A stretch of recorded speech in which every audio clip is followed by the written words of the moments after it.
So I'm going to be showing you how to install Zipy using Google Tag Manager. As you can see here, I've logged into my tag manager. Let's go ahead and create a new tag here. Let's call it Zipy for your website.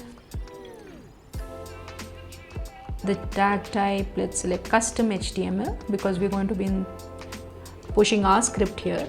In parallel, I have gone ahead and logged in Zipy, gone to the project settings tab, script tag, copy the script from here. This is the script that is going to be tracking Zipy user sessions and Zipy error monitoring for your website. Let's paste it here. Let's do it for all the pages here. Save this, and this would have successfully added this new tag in the list of tags that we can see here. Here's my new tag that has been added.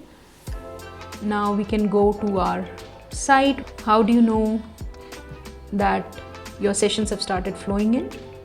You can start seeing these sessions getting captured on your website within Zipy in the user sessions tab.